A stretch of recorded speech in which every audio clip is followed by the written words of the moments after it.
Kinetic theory of ಗ್ಯಾಸಸ್ಸಿಂದ ಮೊದಲನೇ ಪ್ರಶ್ನೆ, what are the assumptions made by the Maxwell's while deriving the expression for the distribution of speeds of molecules of the gas. ಅಂದರೆ distribution of speed of gas ಮಾಲಿಕ್ಯೂಲ್ನ ಒಂದು derivation ಮಾಡಬೇಕಾದಾಗ Maxwell ಮಾಡಿಕೊಂಡಂಥ assumption ಏನಾಗಿತ್ತು. ಇಲ್ಲಿ Maxwell 3 ಥರದ ಒಂದು ಅಸಂಪ್ಷನ್ನ ಮಾಡ್ಕೋತಾನೆ.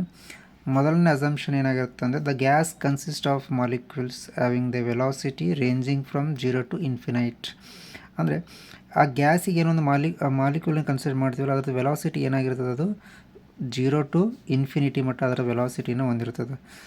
ಎರಡನೇ assumption ಏನು ಮಾಡ್ಕೊತಾನೆ ಅಂದರೆ, ಇನ್ ದ ಸ್ಟಡಿ ಸ್ಟೇಟ್, ಯಾವ ಸ್ಟೇಟಲ್ಲಿ, steady state on average the density of the gas molecules remains constant.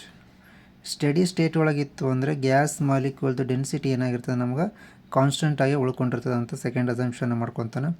ಮೂರನೇ ಅಸಂಪ್ಷನ್ ಈ ರೀತಿಯಾಗಿತ್ತು, the speed of the gas molecules individual molecules are changing definite. Individual gas ಮಾಲಿಕ್ಯೂಲ್ದು speed ಏನಾಗ್ತದೆ, ನಮಗೆ definite ನಂಬರಲ್ಲಿ change ಆಗ್ತಾ ಇರ್ತದೆ. The number of molecules have a speed between the definite ranges. ಇವು ಮೂರು ನಮಗೆ ಅಂದರೆ ಎರಡು ಮಾರ್ಕಿನ ಪ್ರಶ್ನೆಗೆ ಕೇಳಿದಲ್ಲಿ ಅಸಂಪ್ಷನ್ನ ಕೇಳ್ಬೋದಾದಂಥ ಪಾಸಿಬಿಲಿಟಿ ಇದ್ದು, ಆ ಅಸಂಪ್ಷನ್ ಆದಾಗ ನೀವು 3 ಪಾಯಿಂಟನ್ನು ಎಕ್ಸ್ಪ್ಲೇನ್ ಮಾಡಬೇಕಾಗ್ತದೆ. Thank you.